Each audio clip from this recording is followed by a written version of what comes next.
Welcome to the Hiking Thru Podcast, where I have a conversation about all things through hiking. I'm Erin Egan, and today's guest is Dignity, known off-trail as Csaba Winters. He took quite the twisted trail on his journey from Mexico to Canada. In 2019, he found himself at the southern terminus of the PCT, really only expecting to hike for a short time. But one day turned into two, turned into a week, then a month, and even after dislocating his shoulder, he continued north. Enjoy my conversation with Dignity. Welcome to the podcast, Dignity. Thank you so much for dropping in from the UK. My pleasure. Happy to be here. You are sporting, as I sort of noted earlier, you are sporting quite a different look from the wild man that was on the PCT. Yeah, I'm afraid having to return to civilization. You know, it's a more employable look. Also, I'm getting older, so. I thought you were going to say that going back to civilization scared all the hair off or something like that. Oh yeah. It's stress re-enters when you're off trail again. I don't know though. You had quite a stressful. I mean, not that everybody doesn't have a stressful hike per se, because there can be a lot of challenging things on the trail, but you had a particularly special trail. Well, yeah, it was really hard for me, and I've had problems with dislocated shoulders in the past, and I've had operations on it before. So for it to happen on trail was, not lucky, but I believe that everybody's fortune shifts, and once that happens to you, your actions are your answer. So you will be asked those questions by adversity that happens on trail, and how you react is how you actually answer. So I decided, I can either, just throw in the towel, or just get, what I can and just keep pushing through where I can. I watched your videos, and I watched the evolution of your cart, so to speak. All right. Paul McCartney. Exactly. I was going to say, so before we jump into that, because I do want to talk about the cart and the whole cart of it all. Okay. But can you tell everybody a little bit about what happened? Like, what caused the whole shift that you had to make? Sure, absolutely. So I made it through the desert. I made it through the Sierras. I'm 40 miles south of South Lake Tahoe when the snow starts to taper off and the mountains start to flatten out. And unfortunately, there is a couple of feet of snow bridge over this small river. And, I'm pumped. I'm like, oh my God, the snow is done. I can push big miles again. I'm with an amazing trail family, Coconut Jam and Chief. And what happens is that Chief is in front of me. He passes through this snow bridge, no problem. And I go right after him, a couple of feet after him, and it collapses. I fall through, and in the snow bridge itself, I fall onto my shoulder, and I hit hard, and everything just gets drenched in the river. But the river is about a couple of feet tall, so I just take a hit on the bottom of the river, and I dislocate my shoulder as a result. So when that's the 6th time it happened to me in my lifetime. Jesus. And I've had an operation on it before, so it shouldn't have happened. Chief and Coconut Jam comes over, helps me out. I'm just like shocked, because I know instantly that I can't wear a backpack with this. I know I had it 5 times before. I know how much of a pain this is. I know how much it hurts if it's not treated within a couple of hours. And I know that my arm will have to be in a sling for weeks. So, and I know it hurts to walk with, even if it's my shoulder, it hurts to walk. So I know instantly, like, that goes through my head. I've been through the hardest part of the PCT, and then North Calais, the easy section, and then this happens. So okay, no worries. I get my my GPS dongle out, and I push the SOS button, and the sheriff helicopter comes in 2 hours, 3 hours maybe, and in 3.5 hours, I'm in my hotel room drinking beer after the hospital visit. and yeah, real shock to the system. So that's what happened. And what I had to do, I had two options. I either get an alpaca and go back on trail. When you say an alpaca, like the animal alpaca. The animal alpaca, not like an alpaca hat, like an alpaca animal to carry my stuff, because I couldn't wear a backpack for a while. Right. For approximately, like 5 weeks, I couldn't wear a backpack. So I decided, to look for an alpaca. And even in the hospital, when I was in there, the nurse's assistant or the doctor's assistant was like, "Oh, so what are you going to do? You're hiking the PCT." I was like, I'm gonna do something. So she was like, "I actually know an alpaca farmer not far from here." I was like, give me his number. I want to call him. And I tried to call him from the hospital, but it didn't work out. Long story short, so I just walked into a sports shop, and I got one of those beach trolleys for $50, and that's how I decided to tackle the Pacific Crest Bicycle Trail for as long as I have to, and then jump back on trail in Oregon. Now, I've never heard of the Pacific Crest Bicycle Trail. Grant you, I have not in the past been interested in doing the Pacific Crest Bicycle Trail, but in your videos, you make the comment about what that actually is, or how much of a bicycle trail that actually is. Right. So it's sometimes called the North Cascades bike trail as well. Okay. And it's not much of a bike trail at all. I mean, there is a route and there is some vague information on Wikipedia and some other sites if you Google it, but it's a very vague map. And sometimes there is an actual bike path, and there's no specific route either. It's just like, it's somewhere in that direction, just go that way. There's no app, there is no trail angels, no support from fellow hikers, nobody else. There's no information on where you're going to get your water, where you're going to sleep.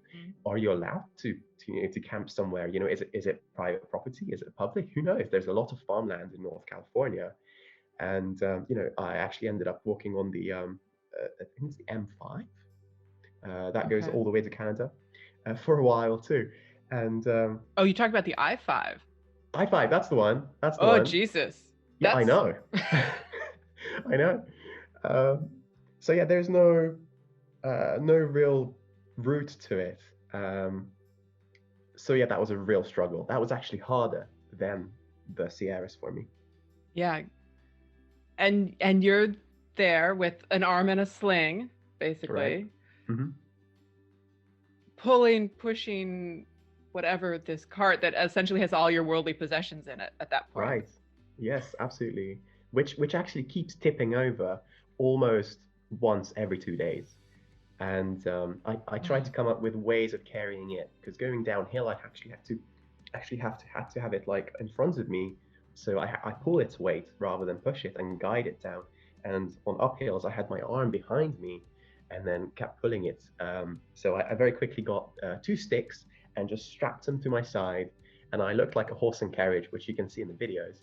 Yeah. And that actually worked really well, but it also increased the chance of the cart tipping over. But it was a worthwhile risk to take, because I just have one arm. I would like to use a walking pole on the other. I can't, risk the injury in my leg from that 7.5% of making the walk easier from using that trekking pole. Yeah. Well, and I saw you have the video where you're on this, what are you trying to do? You're on the side of the road, walking away from camera, and then you need to pull it onto road or something like that, and it literally tips over. Yeah.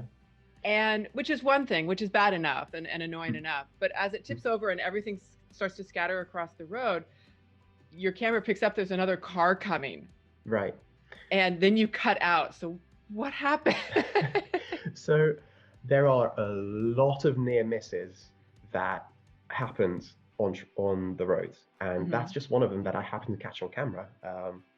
Because sometimes I actually got stopped by police as well, saying I can't actually pull my cart on the road, so I have to pull it off the road in the the gravel, the dirt and the grass. and that's bumpy, and sometimes there are logs in the way, and rocks, so it's impossible, and I can't physically lift the cart with one hand, so I have to somehow get the cart from the dirt track onto the road at that particular junction, and that's on the north of the Lake Tahoe road. So if anyone's been there, they know that the roads on the west side of Lake Tahoe are narrow. They're very narrow, hardly enough for two cars. So, and there are massive drops either side of them at some places. So that was one of those sections, and I've set up my camera to film as usual, and I'm trying to dodge this obstacle, and my car tips over, and all my stuff just kept pummeling down this hill, and I spent 3 hours looking for my sleeping bag in this shrubbery, this spiky shrubbery, mind you, with one arm, and it's literally about 50 degrees steepness, and it's non-treaded path, and there are all this shrubbery about, and so upset that I have to pull this thing, and I have to look for my sleeping bag. Do I, after like 2 hours of looking, do I go back to South Lake Tahoe and walk for, I don't know, 50, 60 miles back to town and then get a sleeping bag? Or do I, just push on forwards, find a hotel, and then, figure it out? So I think that is such a mental challenge, because, at that point, you're physically fit to look, and climb up and down hills for 3 hours, even all day. But it's that mental challenge that that you have to overcome, and that's what's so beautiful about the trail, because I'm so much better of a person because of it.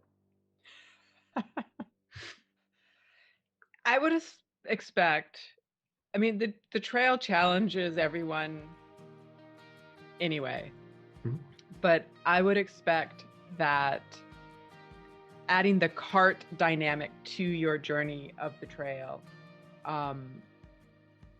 was sort of an every day, every couple of hours type of additional challenge, or mentally you had to kind of stop and say, okay, how badly do I want this? Like, what is this worth for me or to me to do this thing that has become extraordinarily harder than it had to be? Yeah, absolutely. There is definitely points where I wanted to quit almost every day, came to the trail, to pushing the cart, on the bike trail. And but by that point, it's become quite everyday to have thoughts of that, because I went on trail thinking, all my previous sort of long distance adventures failed in the past, so why would this one be different? So I was like, I told all my family, my mum, don't worry, mum, I'm only going for a week or 2 weeks, because that's, don't worry about it. I'm just going to see how it goes. And after a couple of days, I think in many people, there is this realization that, oh my God, this is the best thing that has ever happened to me. I want to keep pushing, and it just gives you so much energy. It's such a beautiful thing. How? Sorry, I'm realizing I'm kind of dark, so I'm gonna try another light here, or additional light. But how? There we go. Okay, I so want to dig into literally all of the stuff that you just said, because I think that is something that's running through everybody's head, and I think that certainly for me personally, that's not that uncommon to be, I've tried these other big things, and for whatever reason, I didn't finish them. I didn't complete them. And so you get into that headspace of, this will just be another one of those things. I'll go out there for a while, and then I'll end up quitting for whatever reason it is, and come home, and it'll just be adding to that list. I think for most people provide that motivation, because I'm sure that many of us can relate to not really fitting into the society. If someone wants to hike in the woods for 6 months, you have to be a type of person, which I am, and we all are. And it's a very small minority of people, and people just don't understand. And as a result, I think it's really hard to find people that are like you and get excited by the things that you do, which is, being outdoors and loving nature and loving the people that are in it. So I think the PCT is just the perfect mixture and cocktail of pushing you forwards and motivating you. And you actually gather strength as you go on this journey, because the community's there. There are so many trail angels helping you. The scenery is absolutely breathtaking, beautiful.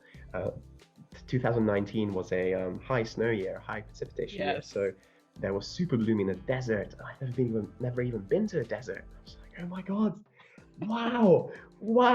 Being a photographer, it's like being in a candy shop as a kid. It's absolutely amazing. And so you have the scenery, you have the people, and you have the support, and you have this the natural endorphins and that gets released from doing this exercise continuously. It's just amazing. And all these factors are just this whole beautiful cocktail of things that happen to you on trail, and you just get lost in it, and you gather the strength as you go. I mean, the first day I hiked 3 miles. I love it. Yeah. And anyone that is looking to do it is just get started. That's the hardest thing, to get started, I think. Were you so you said that when you decided to do it, or when you were going to do it, you had said to your mom, don't worry, it'll just be a couple weeks and then I'll be back. Mm-hmm. And then a couple weeks go by and you're still there and it's still working, and you're like, okay, just another week, and then another week. And then is that kind of the conversation? Yeah. I was like, I'll just give you a couple of weeks and then see how it goes. And then a week later, I'm like, yeah, this is pretty good. I know already at that time that I'm going to push all the way as far as I can. But I'm just going to give it another month, Mom. Don't worry, this is great. Don't worry about it. What was your mom's response to you doing this? She's used to me doing stuff like this. Okay. I mean, I'm very much into rock climbing and skating and snowboarding, so she's always worried about me in some form or another. I mean, that's what parents do, right? That's their job.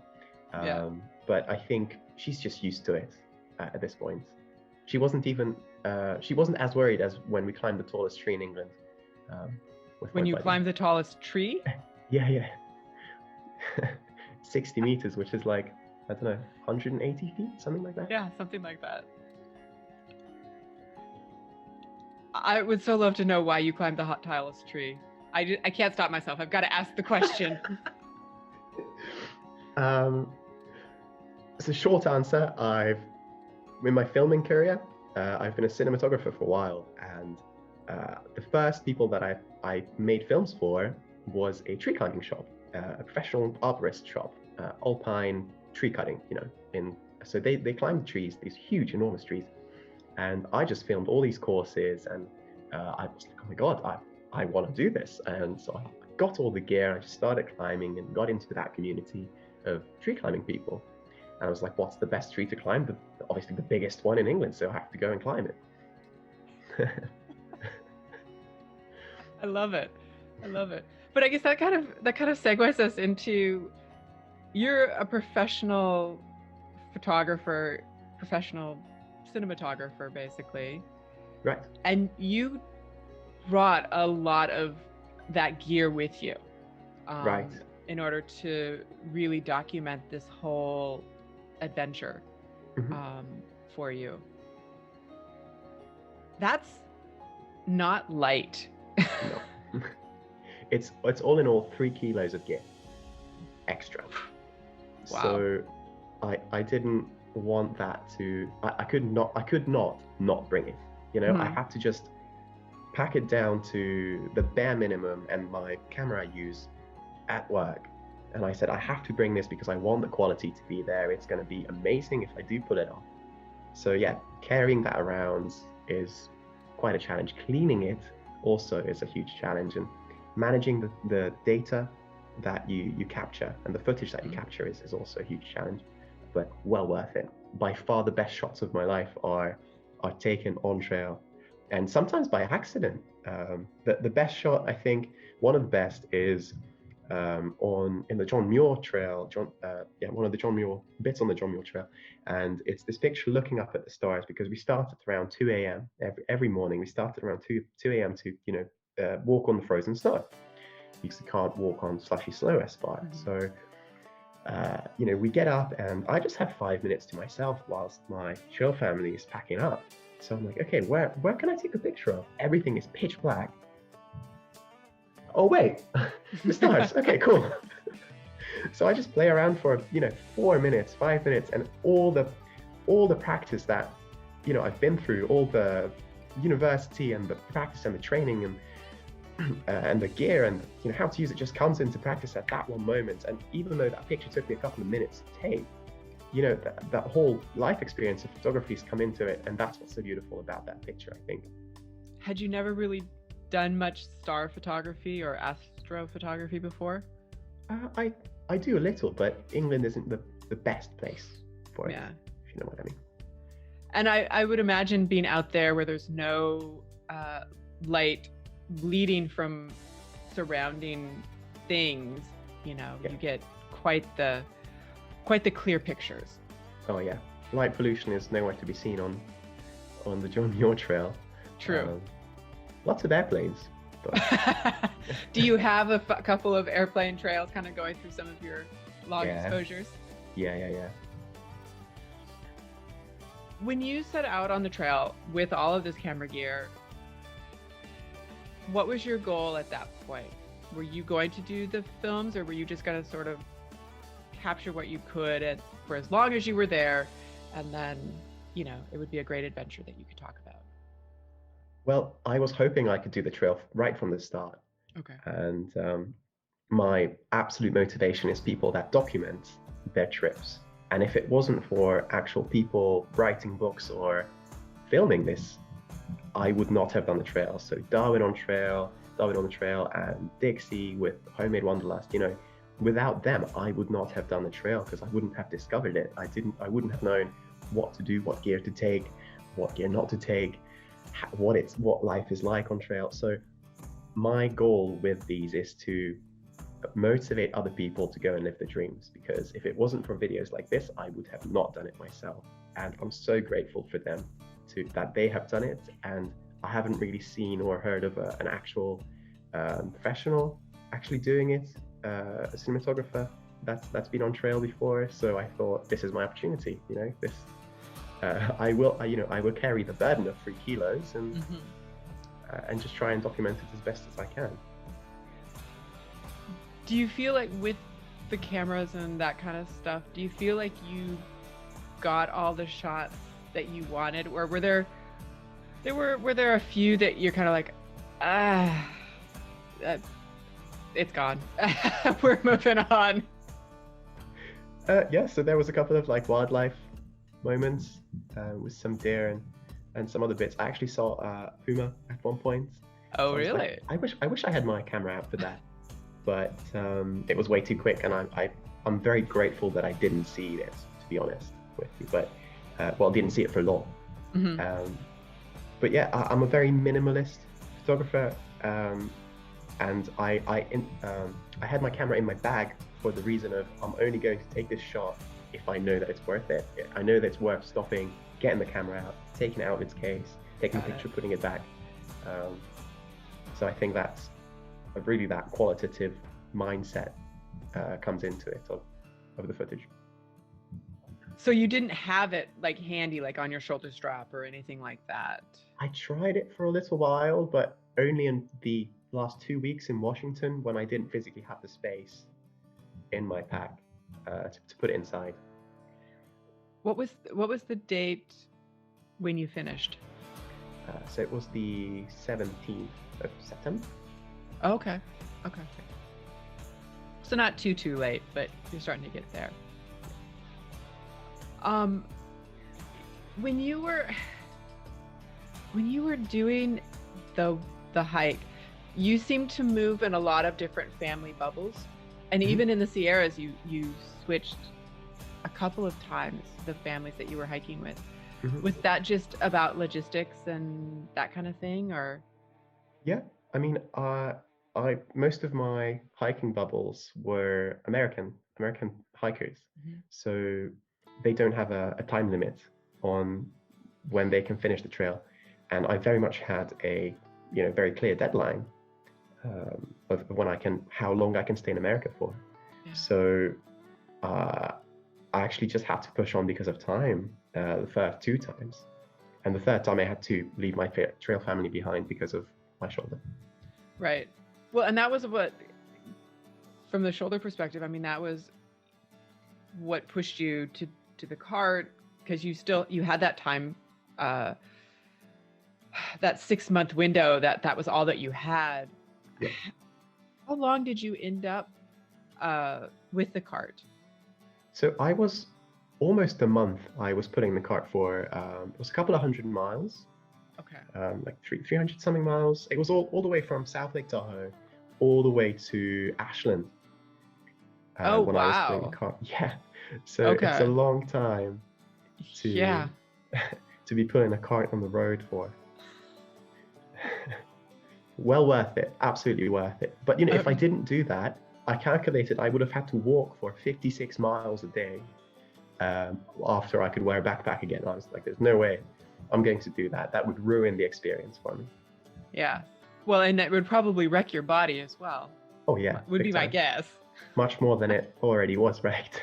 Right. Yeah. Yeah. Jeez. No, that's a long ways. And I guess it's funny, like that's always what,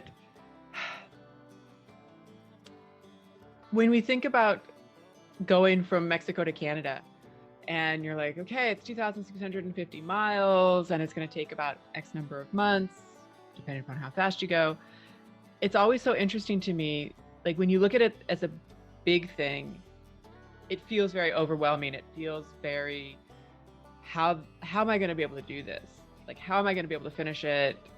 That kind of thing. But when you start breaking it down into the smaller pieces, and then you start realizing that at a certain point you're going 20 miles a day, so you're 100 miles in 5 days. And it amazes me when you start looking at it on that more granular level, how fast somebody can move, how fast you can move on the trail like that. Was that anything that, like, particularly having started with 3 miles in that first day, was that something that you ever reflected back on and were like, wow, I'm moving? Yeah, so it's a very visual, looking at the map.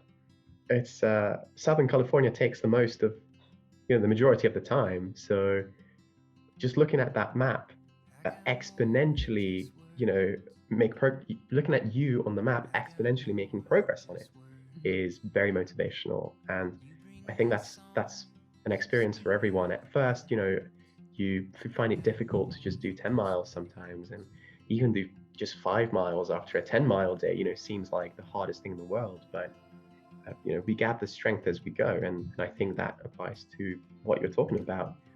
Your endurance just grows for it. And you're like, okay, if I just stick it out and just, do 20s, 25s a day, I will get there in a couple of months' time. And it's, it's easy to lose sight of that. But then there's all that cocktail that we talked about earlier of the people and the experience and the help and just the love that's on trail. That just helped me push through it, and I'm sure helps to push all others through it as well. Yeah.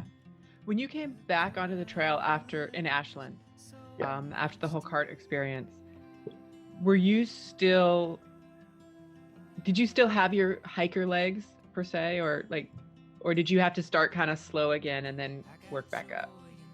So I don't think the majority of the hiker muscles just went away, because I was doing 25, 30 miles, but I was doing it on road, which uses mostly the same kind of muscles.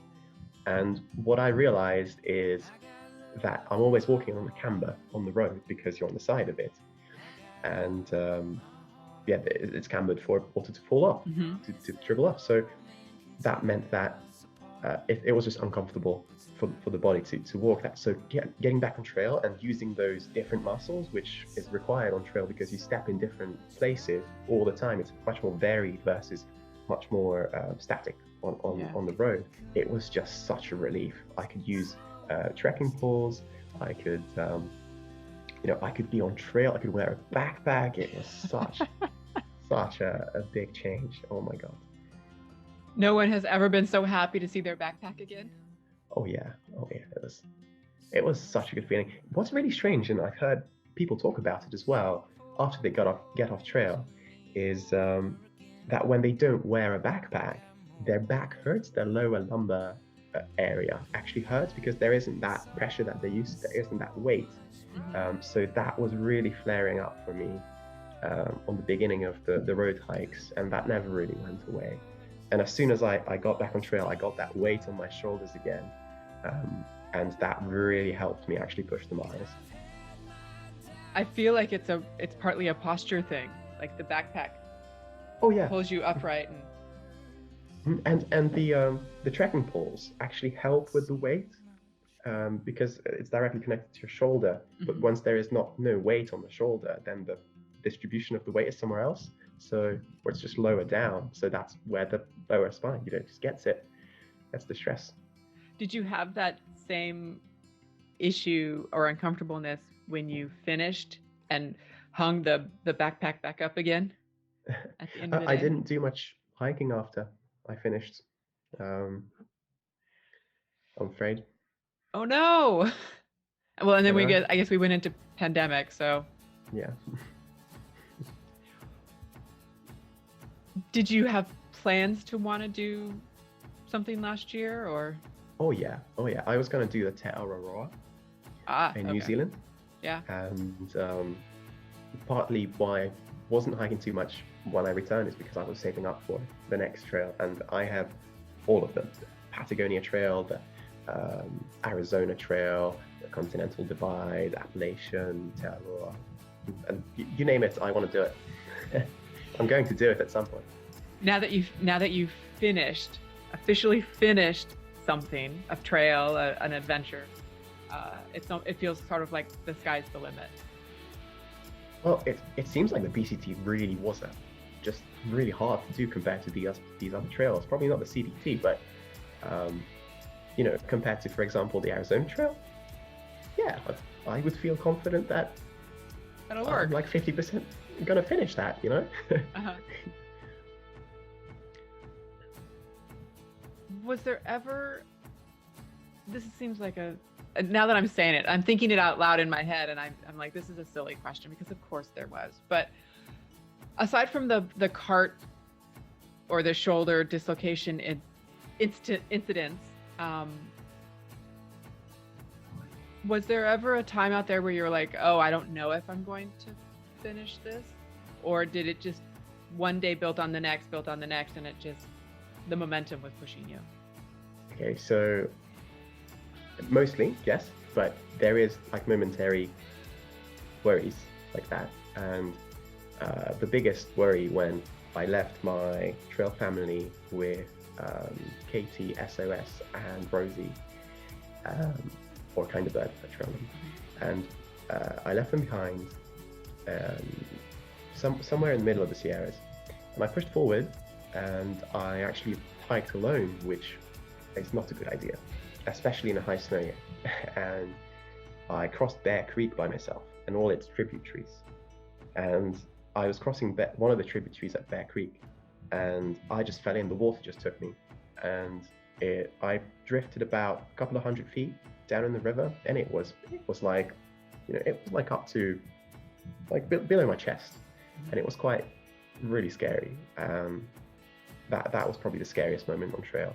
And at that point, when you lose your footing, and I had my backpack on the top, just carrying it like this, and I lost my footing, and I was like, I might not actually finish this thing.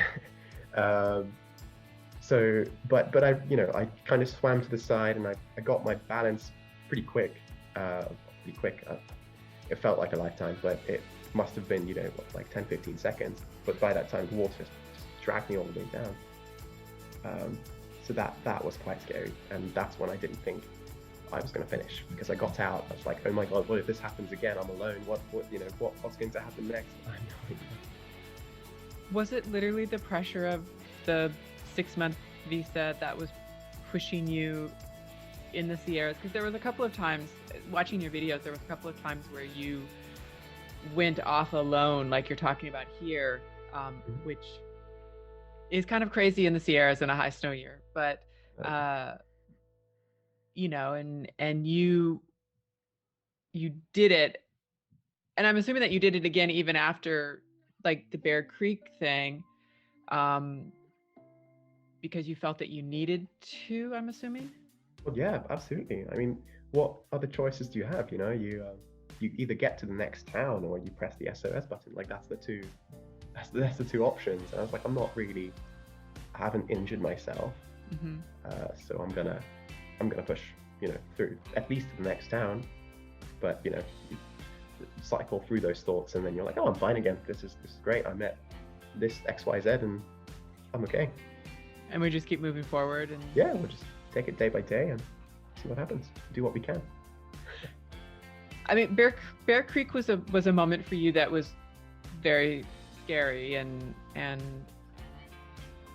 but it wasn't, based on the videos that you were showing, that wasn't the only time when you stopped and said, because I think there was one moment where you were alone and you would run out of water and you had to go down, like there was water close, but it was not easy to get to. Yeah. And you're like, go.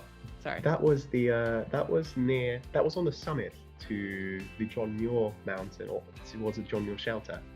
And I didn't pack enough water out, because I thought that, the gut hook shows you where the reliable water is, and it's, the water report tells you where there is likely to be water. But, in a high snow year, it's really ironic because you're walking on water, and there is water underneath water, but you can't get to it. So I got to a reliable, quote marks, speech marks, reliable water source, and there was just no water that drinkable. And I was cold soaking at the time, so I didn't even have a stove to melt the water with.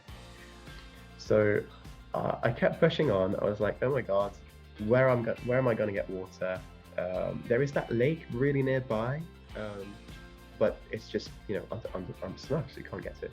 And about a mile from the summit, there is, I heard this water, but I couldn't see it. I just heard water, like it wasn't under the snow, because you can hear it when it's under the snow. So I'm like, okay, I have to get it. I haven't drunk water for like a couple of miles. I am, really thirsty. I'm really scared that I'm going to run out. There's no one about, absolutely no one about. It's like 3 p.m. in the afternoon. No one is going to come up here until tomorrow, at least, because we summit mountains in the morning when the snow is frozen. And so I was like, okay, I hear water, I'm going to go investigate. So I put my backpack down and I go towards this creek where I hear the water, this sort of rocky formation, and I get to it and the water is roaring loud. And it's basically where the sun has melted away the snow, because it was near the dark rock. But it's about a 20-30 foot drop. And I've been climbing for a very long time, but I felt very uncomfortable climbing down the rock face. And I got down, and it's literally sort of a chimney, almost like a chimney that's long, and there's just water at the bottom of it, like a chimney like that. And I just climbed down, and I could touch the snowbank behind me, and I was sort of shimmying down, and with my water bottles, stuffed into my pants, and I was like shimmying down, and I got to the bottom of it, and I realized that there is this, it's huge, maybe 20 feet of water is like there underneath, but you couldn't see it from the top, so it's just roaring, and it's pummeling its way through the snowbank underneath the snow. So I got to the bottom of it. There wasn't much of an edge to it, so I had to sort of like hold onto the rock and then sort of just lean down try and get my water, and often, a couple of times I actually slipped, and I was like, what if I slip here? I'm gonna fall in and be dragged instantly underneath that snow tunnel. That's literally a couple of feet away from me. I'm not gonna come back from that. So that was super scary, and I was alone, and I climbed out, and I did what I had to do, and that was a very scary moment as well. Did any of these change the way that you hiked, particularly knowing that you were having to hike a bit alone like that? Yeah, so I just tried to hike with people. Be more sensible, and stick to your safety senses, have your safety hat on a little bit more, because it's not worth getting to Canada a day quicker, Right, or not getting to Canada at all. Exactly. That's what I was trying to say. Yeah. And I feel like out on the trail like that, there are constant decisions like that, or choices like that. Whether you're hiking with other people or not, about what you do. And it's probably, particularly if you had no problems up to a certain point or whatever, it's probably hard to remember that something could be dangerous. Yeah, you get accustomed to risk, I think, because crossing the road is way more dangerous than if you cross the road for 6 months at a time, right? Just constantly going back and forwards on a busy intersection, you are so much more in danger of dying than on trail, or anything to happen to you on trail. So it's just getting used to relative risk, because you and I crossed the road, no problem. I crossed the road many times. I'm confident in crossing the road, so I'm not worried about it. But being a European guy, never seen dangerous snakes, let alone bears and coyotes and wolves and whatever else that's trying to eat you. So I'm like, oh my God, what's going to happen? And it doesn't help that people fearmonger a lot, and I guess that's why news is so successful, because people latch onto that and try to put the fear in your mind subconsciously, and your subconscious picks up on it. You're like, oh my God, this guy's worried about it, and your lizard brain from evolution just latches onto that, because that's how we survived as a species. And you're like, oh, okay, I have to realize it. It's people that talk about this kind of thing that haven't been there before and haven't done it, and they're just they looked at a couple of mountain lion attacks on Facebook or YouTube, and they're an expert now. You can't let those people get to you, because that's not the reality of hiking, basically. For you, what is the reality?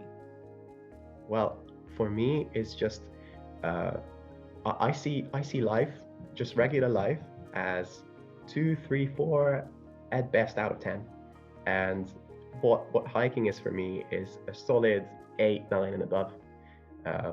Yes, you get some low points, absolutely, and the oscillation is much bigger. You get massive peaks and troughs in through hiking, but it's very much up there in the 8s and the 10s.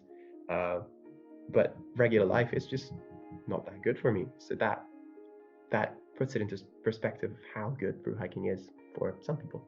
Yeah. And it feels like most people who fall in love with through hiking probably would say something very similar. Absolutely. And I'm hoping that you'll say the same thing after your PCT experience.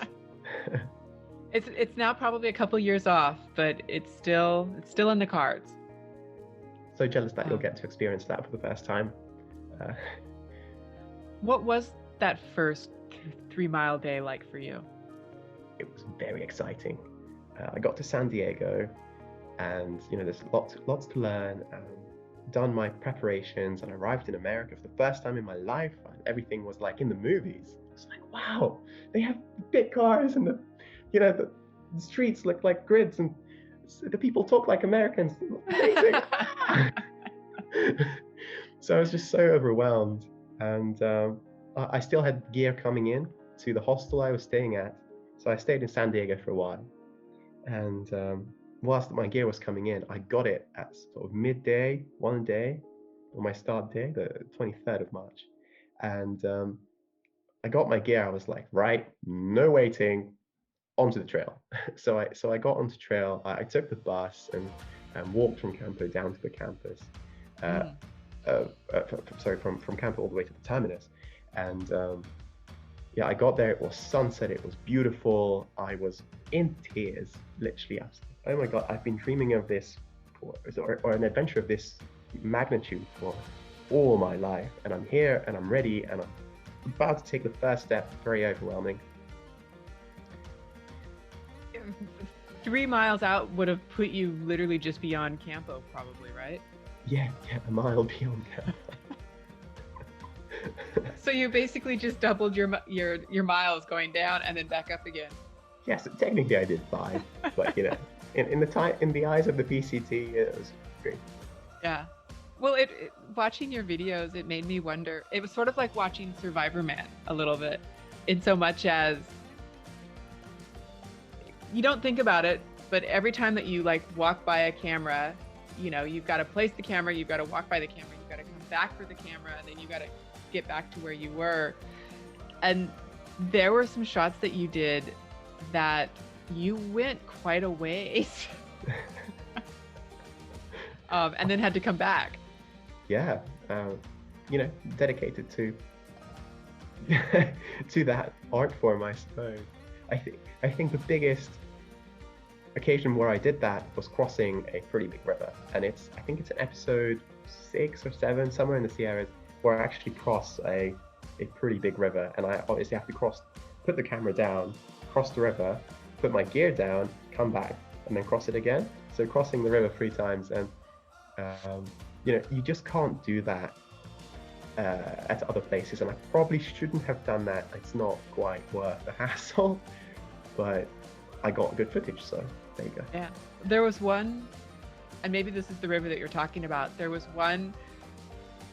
Okay, here's my geeky film production, TV production, whatever brain going off. But there was one river crossing that you did that you had 3 different angles of the crossing that you cut together, and I was like, it's almost like you have film crews there setting up with their different cameras and catching the moments, and then you edit it all together.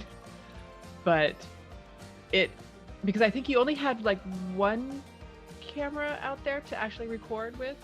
Yeah. And that's what I thought. So it's like, okay, so you had to place it, do it, and then place it and do it, or do the last little bit again. Yeah. And it's quite a challenge, because you know, you get to a spot, you're like, and I'm sure you can relate if you've done, you know, like outdoors nature stuff before. Like, get to a spot, you're like, the sun's not in the right place, the clouds are not right, it's cloudy, I can't do astro, you know, it's windy, my tripod's gonna move, it's raining, I can't do it, there's too many clouds, you know, it's too dark, I need my exposure to be better.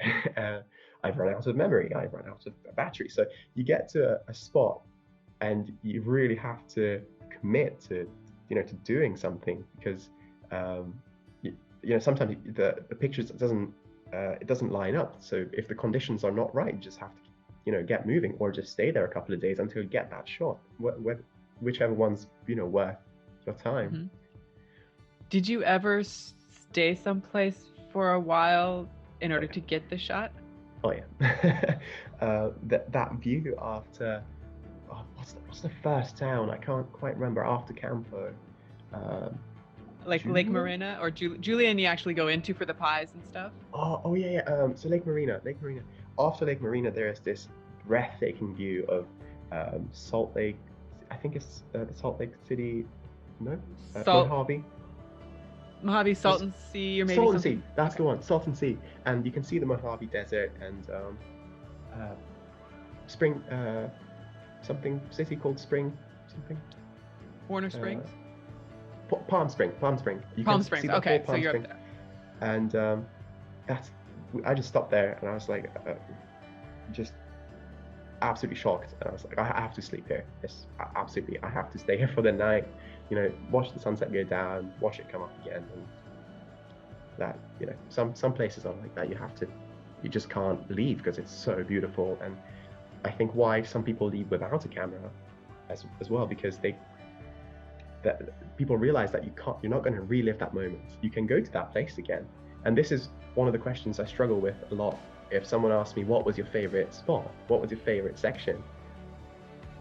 You know, that section wouldn't have been so amazing if it wasn't for the journey leading up to it. Your experience makes that section beautiful. And granted, the view is beautiful, but your experience of the view is completely objective to you. And you're not going to have the same experience as I did on that section. But Mojave Desert surely is a great site. Well, and you were also lucky because you were in a super bloom, so everything is colorful and you know, and water was plentiful, relatively speaking, and the whole bit. Yeah. Does it make you, like, with that being said, does it make you go, hey, I want to do, or I could do the PCT again? Because the experience will be completely different. The people will be different. The experiences leading up to any moments will be different. I would love to. Absolutely love to. Because I'm not sure how the community is on different trails, and different trails don't offer the right cocktail of the right ingredients for this experience. So you have the different sections of trail. You have all, you know, the desert, the Sierras, the mountains, and the forest, and you just don't really have that anywhere else, where there is also a very strong community supporting you, and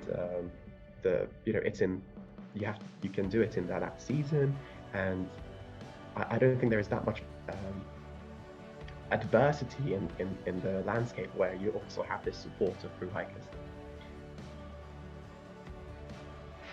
Yeah, and you had it was a crazy year because of the snow, but it was probably the biggest class of people starting to date. Yeah. So there was a couple of thousand, I think, like 7,000-8,000 people starting that year. It was pretty wild. Yeah, and I think less than 800 finished, or somewhere in the 800 ballpark.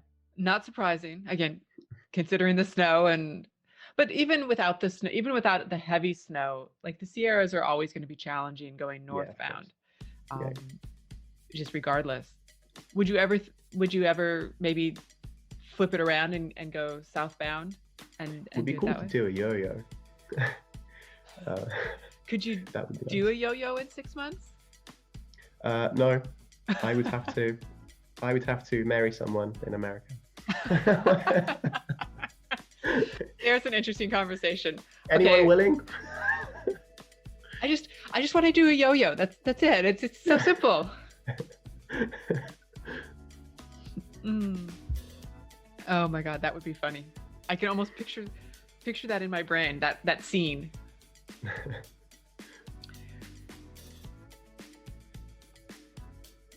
When you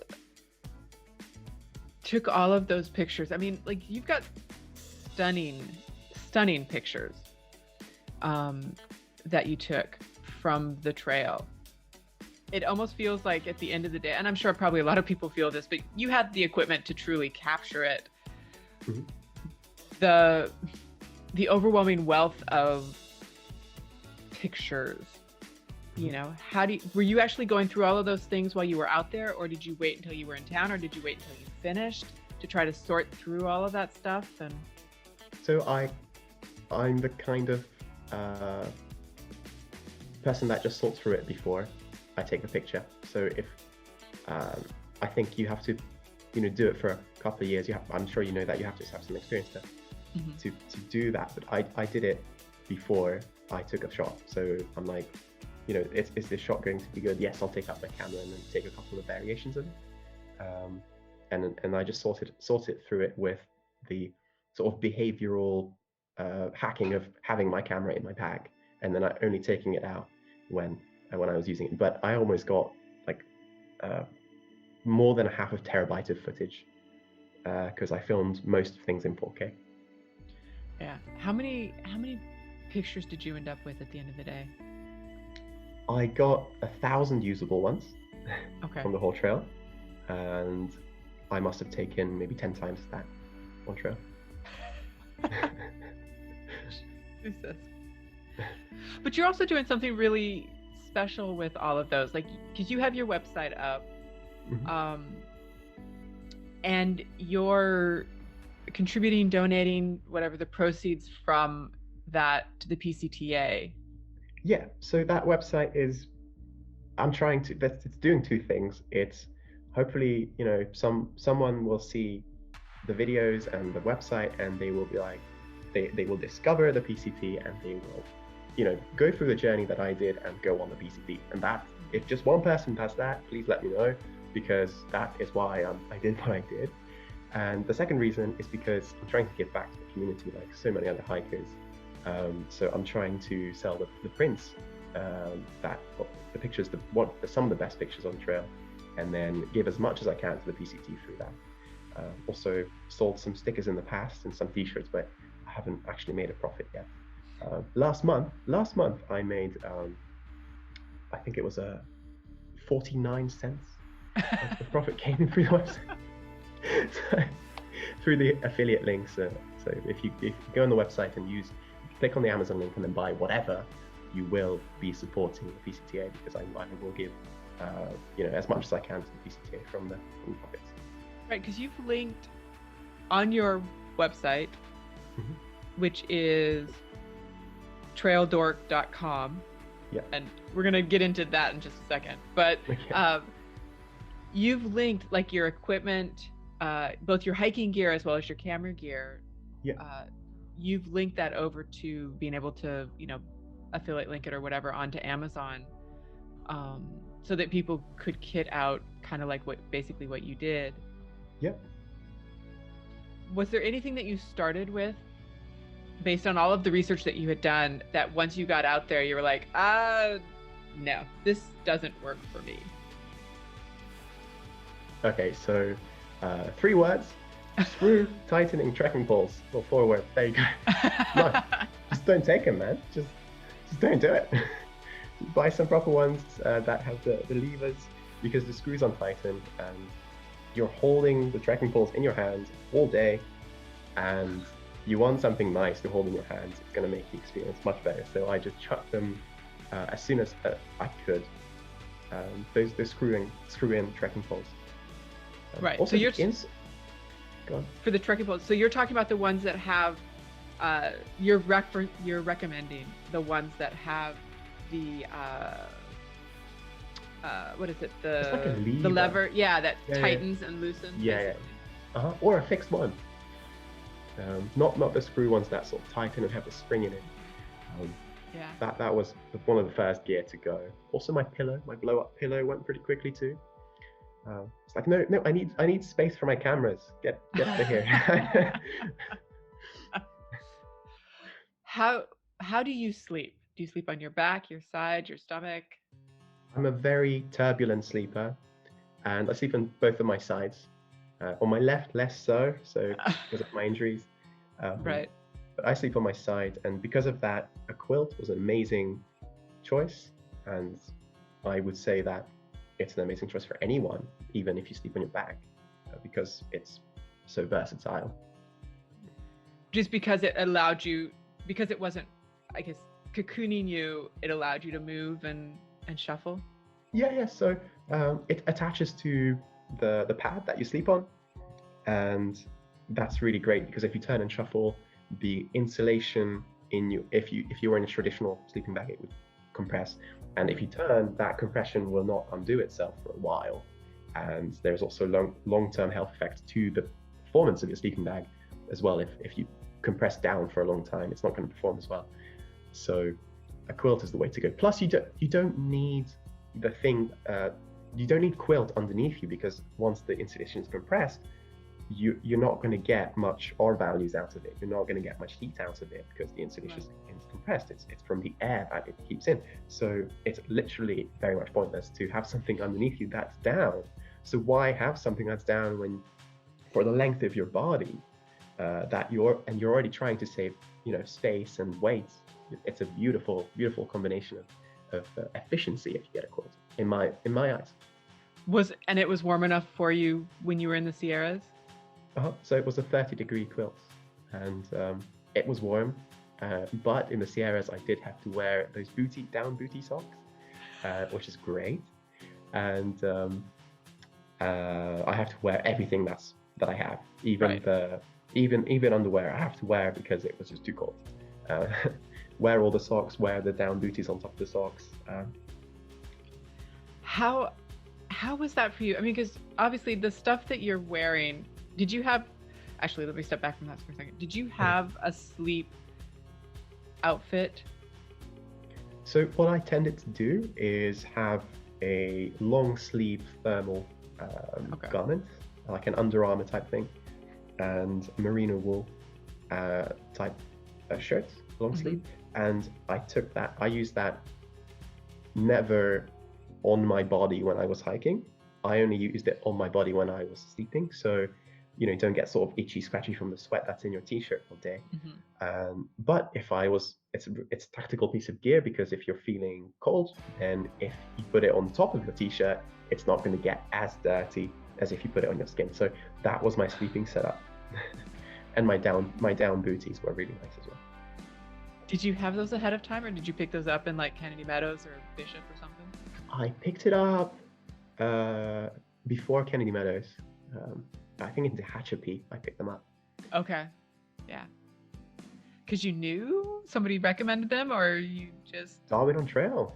He doesn't go anywhere without his down booties, because it just makes your sleeping bag like a couple of degrees warmer. It's always... Thank you very much. Right. Thank you, Darwin. Thank you, Darwin. Yeah. It's so funny because it's all those little hacks that seem so insignificant, but can truly make the difference between a good hike and a great hike. Absolutely. It's a combination of things. And, just like people ask many hikers, what was your favorite section? You can't say what the favorite gear is, because it's not one particular thing. It's a combination of things that work in harmony to provide you with the things that you need personally, and what actually works. And you have to tweak its performance. Weigh out its pros and cons. Excuse the pun, but you have to weigh out the pros and cons, and hike with it. So, for example, for me, Ziploc bags, amazingly useful, which we're taken for granted, but I don't think you can do a thru hike without Ziploc bags. The Injinji toe socks that go on each toe individually, and the Dawn Tough sock combo worked brilliantly for me with gaiters. Compression shorts. So you doubled up the socks. You had the Injinji and then the... Okay. Yeah, so I feel that with compression socks, even in the desert, your feet will stay cooler. And if for those listening that don't know, I think it's one of the major reasons I finished the thru hike, because the Injinji sock, it goes onto all of your toes, and that grips your foot, and it's designed to grip your foot, but it's designed to provide friction on the outside of the sock to the outer layer sock, and the outer layer sock, the merino wool, is designed to slide on the inside, so it creates friction where the resistance is way less than if it was directly on your foot. So it creates less blisters, it moves air, and it circulates through your feet more, and it just keeps your feet more healthy. And I think because of that reduced friction, you get less heat in your foot when you're hiking. Not when you're standing still, but when you're hiking, for sure. Did you have like an Injinji sock, or was it just like a liner? So it was a pretty thin... It was just a liner. Okay. It was the liner sock. I tried the Fox River ones, but they just disintegrated within 50 miles. And I still have the Injinjis now. It's sort of like the Darn Toughs. They keep on going. They keep on. I only went through 2 pairs of Darn Toughs, and I still have 2 pairs that I still used from more than half of the trail. Okay, I have to ask this question because, again, I saw the video. Once your shoulder was injured, and you continued on, and you still had to every morning put on those socks. And the Injinji, which is not the easiest thing to put on in the best of days, let alone one-handed. How Right. did you do that? So I think in the videos I actually show you one time I do this ordeal of getting dressed in the morning. And yeah, partly with my mouth, partly with my teeth, partly trying to, force my arm down to my feet because I couldn't, because it was a sling, and it actually was really painful to, move the shoulder. So I spent about 45, sometimes an hour packing up my stuff and getting dressed in the morning and putting up the tent at night. Yeah. That took a little bit less because taking off clothes is a little bit easier, but one-handed. But it's quite a setback because I was known as the master of efficiency on trail. I could get going in 15 minutes. As soon as my alarm went off or I woke up, I was on trail in 15 minutes. Even with a tent, with my hammock, less time. Like I shaved about 5 minutes off my time with a hammock. But knowing that I can do that, and that's one of a really good time saver for me, is that I can pack up real quickly and just get going. And I can just sleep in a day. I can get that half an hour of naps in that other people might spend packing up their stuff. So that's a huge advantage for me. I felt like a superhero doing that. So I'm like, oh my god, I have this amazing advantage. I'm good at doing that. I enjoy doing it. Not that there's anything wrong with doing it slow. Enjoy your time. Take your time, whatever. But because it was really important for me to do that and to get my miles in, and I couldn't do it when I was pulling the cart. It was really, taking a toll, especially because I couldn't do my yoga. I couldn't do my meditation because I was actually in pain, and it was just road noise, and it was quite challenging. It's funny because I guess in my head, when I think about the cart segment of the journey, there is the uncomfortableness. I mean, your shoulder is still very injured and that kind of thing. And so there's the pain of that, but you don't necessarily think about all the ways that it ripples out in, what you were just talking about, like the way that you have to pack or unpack, the amount of time that it increases that activity. I would think that because the way that you were dealing with the cart seemed to change, that initially you were pushing it, you were pulling it, you rigged the branches or whatever on your side, on your hips to pull it. But all of those things changes the way also that you walk, which changes the way that your body responds, changes things that will be sore. There's so much more, I guess, in summary. We see this one moment in time and we think, oh, that's annoying or that's painful. But there's this bigger ripple effect that we don't necessarily, having not lived through it, thought about, so to speak. And I'm sure you probably, like when it first happened and you decided to do the cart, you're like, okay, I'm just going to do this and I'm going to go. Mm-hmm. And then the realities of that sort of caught up with you as you were going. Yeah, for sure. I think the biggest unanticipated reality of this was that when I actually walked into Mount Shasta, the town, people thought I was homeless.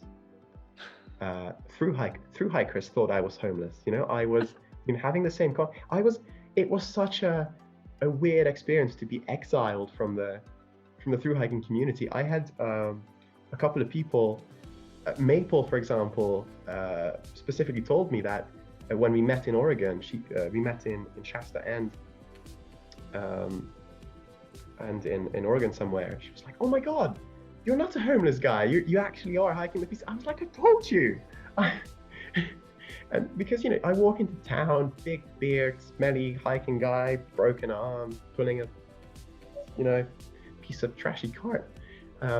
Many thru hikers thought I was homeless, and even because the Pacific Crest Bike Trail crosses the PCT 27 times along the way, all the way up to Canada. I did cross the trail at points, and I was like, I could be hiking on the trail right now, and sometimes there would be people, walking past, and I was like, oh my God, how you doing? That warmth and that welcomeness that you get when you're on the trail. I was completely excluded from that, and be like, uh-huh, so you are a PCT hiker? Yeah, right, whatever. Yeah, right, yeah. That kind of a deal. And then I've met up with more than one of those people that I've actually seen them further up the trail, and they're like, oh my God, it's you. I thought you were homeless. I'm like, I told you I wasn't homeless. We kind of all are homeless, but through hikers. Homelessness with intent, I think, as Eleanor put it with her video. Yep. It's so interesting that you say that, because I guess I also would never have thought of that side of it. Even though through hikers, particularly once they get going for a little while, look like they're homeless, Mm-hmm. there's a community of people around you that all look the same, but know that you are something different. Mm-hmm. And when they don't accept you as that, you sort of get ostracized. You lose the community, In a way, yeah. I mean, I've met people, that I've met on trail who knew me, Mm-hmm. and they didn't have an issue with it, but I could, even if people didn't say it out loud, I could feel it. Be like, yeah, you don't believe me, do you? It's quite strange.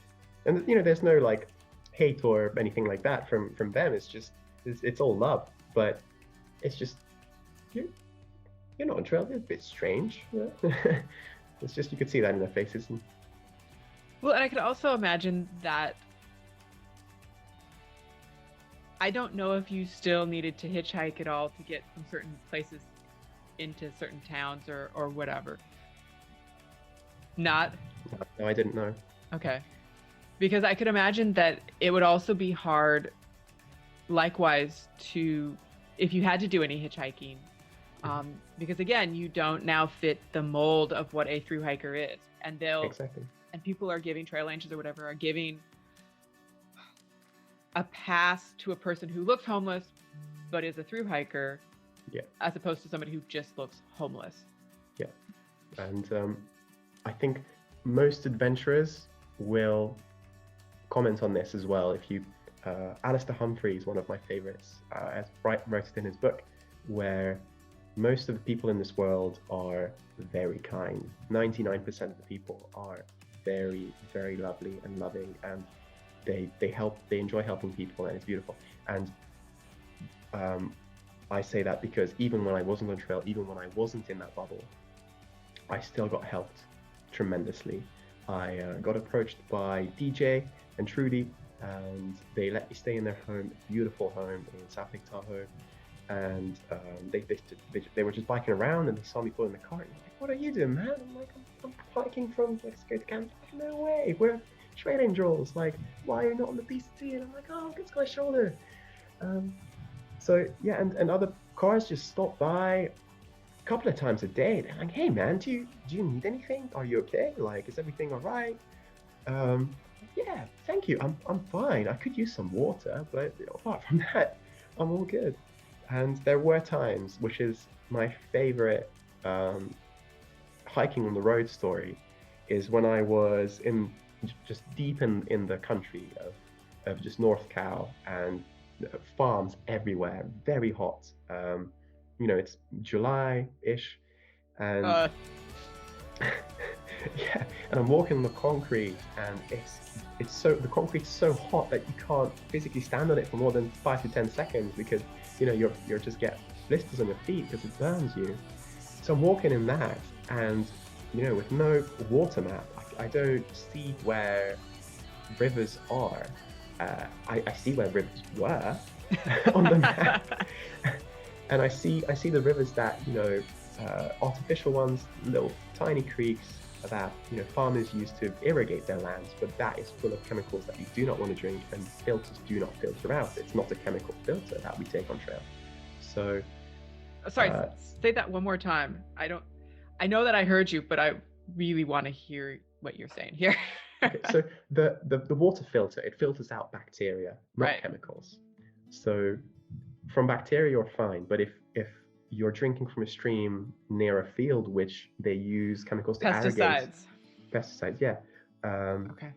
So those will find their way, and especially Yeah. they're most concentrated when they're coming out of the freaking field. So when farmers, I was like, I'm not gonna drink from that. That looks and smells like, I'm not gonna. It doesn't smell like water. No. So I frequently ran out of water, and I could see where the towns were, and I only had to door knock a couple of times. But every time I knocked on the door, excuse me, I know this is going to sound strange from a homeless-looking guy, but I'm hiking. I'm doing this long-distance hiking trail, and I'm hiking from Mexico to Canada. Please, will you fill up my water bottles with water? And the few people that I talked to, they were like, absolutely, give me your water bottles. And she took them in, filled them right up, gave them to me. And that's the first part of my favorite story of getting water. But the second favorite part is where I absolutely ran out. And I was drinking like 7-8 liters a day because of the heat. And I was trying to walk, earlier in the day, but I didn't really have many lights. So I was really afraid to hike. And every time I hike at night, I have to get off the road. So it wasn't really an option to hike in the dark because it was really dangerous. So I got past this town. I missed this town where I wanted to stop at and actually refuel my water and carry 6-7 liters. But I missed the town. I was like 5 miles past it. I was looking at the map. Where is this town? It was supposed to be. So I was like, okay, I have like a couple of liters. I'm gonna go camp, and the next day I'm sure I'll find something. The trail provides. I'm sure there will be something. There wasn't. There was nothing. So I'm just hiking like maybe 3, 4, 5 miles after having run out of water, and I thought I'm going to need to do something at this point because this will get serious if I don't intervene. And I haven't never considered stopping cars before. And I literally, I whipped out my water bottle, the empty water bottle, took the cap off. And those roads, not many people go down on, and most of the traffic is like timber routes. It's the timber routes of truckers stuff. Mm-hmm. I use it mostly. Not many, normal people, civilians and stuff that are not working. So I take out my water bottle and I wave at the next car, right? The very next car. I wave at it. I point at the bottle and I turn it upside down. And they come to halt. They think about it a little bit and they come to a halt. They stop. They reverse about a couple of 100 meters, and they're like, "Hey man, are you out of water?" I'm like, "Yes. Here is some ice." And what? Like what? And that guy didn't have much. He had maybe a couple of ounces of water, but I had ice, which melted almost instantly. Mm-hmm. And so I filled up my bottles with ice, like stuffed it in there, and got he cut one of his bottles off so I could put ice in it and let it melt and then pour it in to my bottles. And that lasted me for a couple of more miles. And then when that happened, I was like, this works. The second car I waved at stopped, gave me chips, gave me food, gave me some sweet, gave me water. The next car I stopped after that actually drove all the way. He was like, "Oh, what do you need, man?" I was like, I'm just run out of water. I just need to get to the next town. A couple of liters, if anything you have will help." And they were like, "Okay, no worries. I don't have any with me, but bear with us." And they drove off. They got to the next town. They weren't coming back this way or anything. They drove back like 20 miles and they bought me water and they brought it to me. And when that happened, I was literally sobbing on the side of the road. Oh my God. It's such a beautiful moment to share that with such beautiful people. Yeah. You helped people create some trail magic for you, right. Specifically. Yeah. Yeah, right. Yeah. Your story made me tear up. People can and will do amazing things. Absolutely. And you have to be out there to experience it. Yeah. It was funny when you started the story, the picture that was running through my head was the Oliver Twist with the bowl of porridge. Please, sir, I want some more.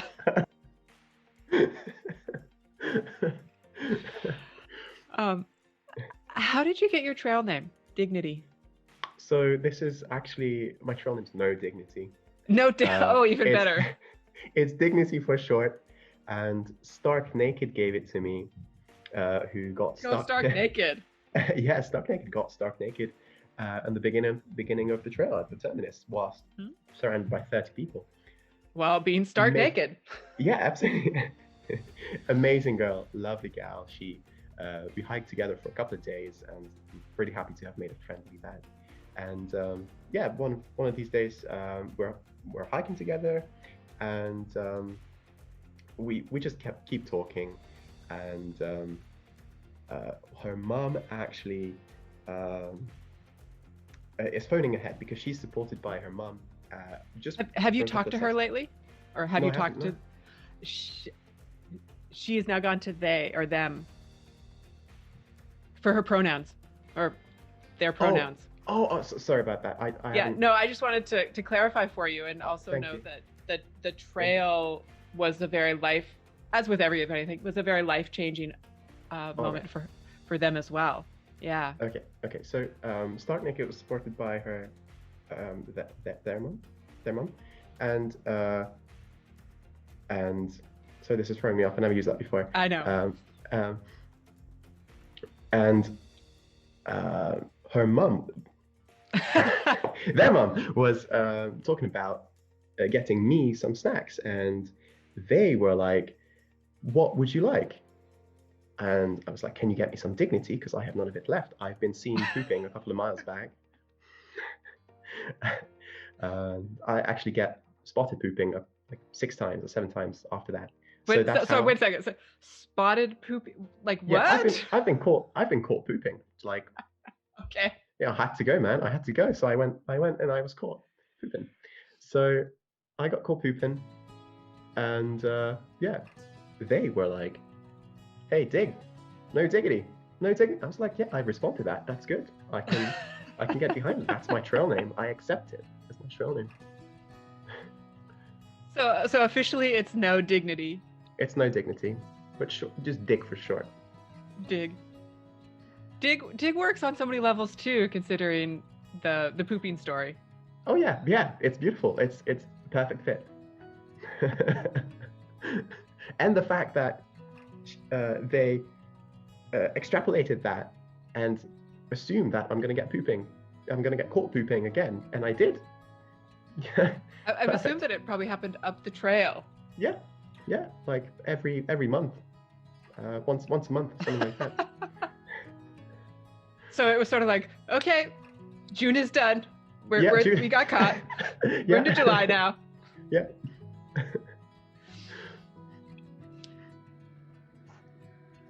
How early into the trail was that? About mile 50. Okay, so very, very early. Mm-hmm. Yeah. Very early. I'm very fortunate to have that name, because no one could pronounce my actual name, so it's a nice change. I'm assuming at some point you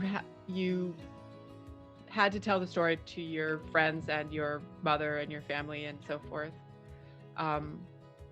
What was their response to that? Not surprised at all. It seems so fitting to them as well. Yeah. Absolutely. It's beautiful that I was really one of the things I was really afraid of, from like a childhood fear, is getting caught pooping. And it's just so humiliating, right? Like you're vulnerable, you're just there doing your business, it's your private time. And I was really closed in on very many things, including this on the trail. And the trail just brings this out of you, this beautiful experience of, hey, you've been caught pooping, but that's okay. That's absolutely fine. Nothing happened. We're all friends here. We all support each other.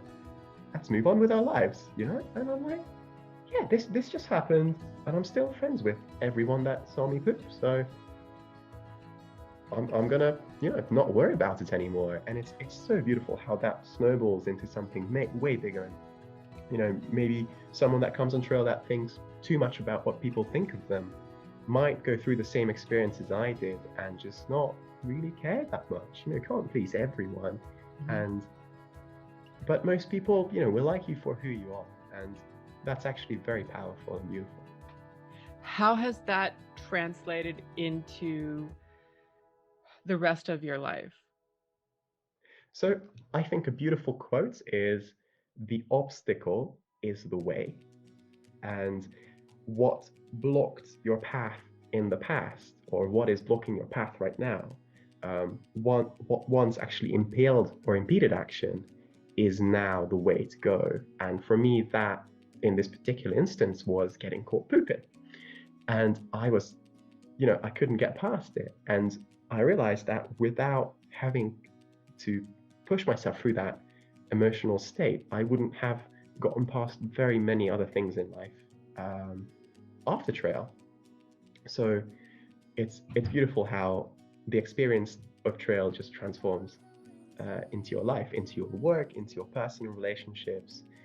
Just realizing things like, hey, I don't need things to be happy. I was happy with a backpack this big for 6 months.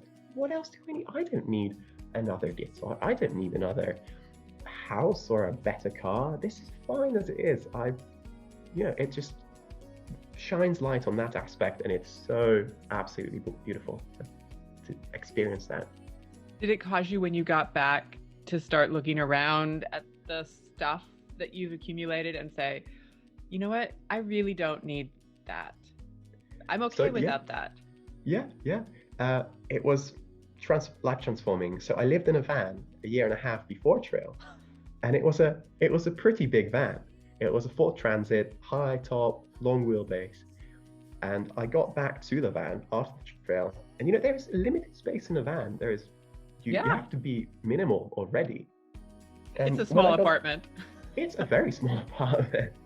And when I got back to the van, I took 4 huge bin bags of stuff that I had, and clothes, of gadgets, of things that I'd never used, and I just got rid of it and donated the clothes to charity and binned the rest of the stuff. And I think, especially in modern society that we are in, we're constantly bombarded by stimuli that is not healthy, and many people never realize this, and it's really sad to see, and why I'm promoting the trail so hard, because this is one of the biggest things that I took away from it. You don't need things to be happy. Social media is insinuating that you should have these things, this social status, these vacations that these other fake people are, on, and you don't need things. They mess up your life.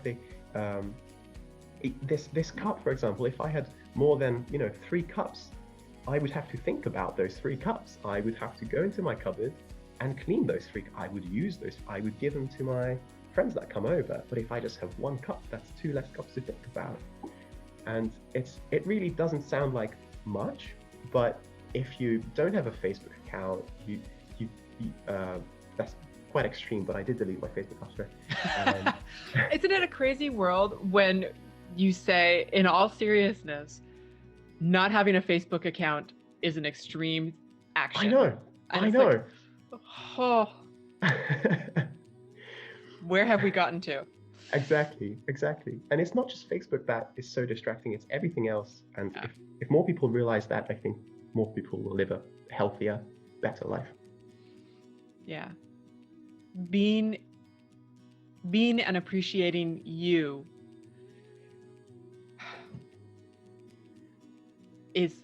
can be challenging, I think, but is so healthy, is so empowering, actually is probably the right word. Appreciate it. In everything that you do. Yeah. Is there anything that we haven't talked about that we should? I think we pretty much covered it all. I mean, I could talk to you all day, Erin, because you're so lovely to talk to. But I think we've covered a lot. Okay. that is always, on every one of these calls, on every one of these conversations, that is always my struggle. I was like, because I am somebody who, I love the minutia of it all. I love drilling down. I love hearing the stories. And it's so hard to go, okay, I've been talking to you for 90 minutes and I have to let you go on with the rest of your life because I just... keep in touch, Erin. Keep in touch. Absolutely. We'll do something together. Oh, I would love it. I would love it. Where can people find you, or where should people find you to see the videos, if they want to buy some prints, and to follow your continuing adventures? So just traildork.com. Thank you very much for asking. I have 16 episodes of my experience out on YouTube, and I have a full feature film as well, a 22-minute short film, a 22-minute film of the entire experience. And you can support with or without purchasing anything on traildork.com. Fantastic. And again, as we noted earlier, you have the Amazon affiliate links on your website as well, and that money also goes to help support. Yes, absolutely. Even if you don't buy the gear that is on the website, even if you click through and then buy something completely unrelated, that will still help and go to charity. Fantastic. And also, I was going to just leave with one quote by Marcus Aurelius, who's one of my favorite philosophers, and it reads, "You could leave life right now. Let that determine what you say and think." Nice. So I think that's a good way to sum it all up. It seems pretty perfect. Usually I would ask what your favorite moment on trail was, but unless you have another one that you'd like to share, because you've mentioned a couple of them already. Okay. So my first favorite moment was Deep Creek Hot Springs, when it was the second time I walked 30 miles. And it took me 18 hours, if I remember correctly. Oh. But I walked, I'm a slow walker. I walk slowly. And I walked 20 miles to the springs. And the way it works is there is this natural hot spring, and it's been cultivated in this one pool, which is hotter, and then this other pool, which is a little bit less hot. And there's also this ice-cold river running right next to it. This all combined with this nudist beach type feel, where some people, just in the mood, having fun, but that's not actually part of why that's my favorite day. It makes it more interesting for sure. But I got to that place, and just the combination of people I met that day and the realization of actually, oh my God, I'm going to spend the next 4 or 5 months on trail, and I've never been happier. And right now I'm on a slack line, and this is in episode 2, by the way. I'm on a slack line trying to walk across this ice cold river. I keep falling in, it's absolutely freezing. It's doing beauty for, recovering the muscles. And then after that, I jump in the hot spring in the middle of the desert. What? In the middle of the desert. And just, have a beer with some people that, I met there. And, granted, they put on their shirts before their underwear, but it was great. It was beautiful. It was so nice to be a part of that. And then after that, I hiked into the night, and I smashed I think it was my second 30-mile day. And just that euphoric feeling of being on trail and just living in the moment and just breathing was incredibly euphoric, and just breathing was happy. I was happy to be there breathing. That I will never forget that feeling. Keeping it simple. Right on.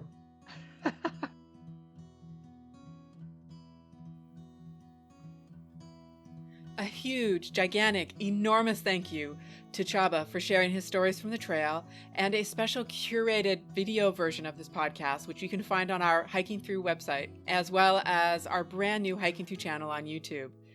And also an enormous thank you to Maya Wynn for the use of the song Try Again. On next week's episode, I have a brand new trail for you. I'm talking with Paul Barak about his book, Fighting Monks and Burning Mountains, about his pilgrimage of the Shikoku Trail in Japan. I think that you will agree with me that it just may be something you need to put on your bucket list. I hope that these conversations, inspire you to get out there and have a few hiker trash moments of your own. I'll see you on the trail.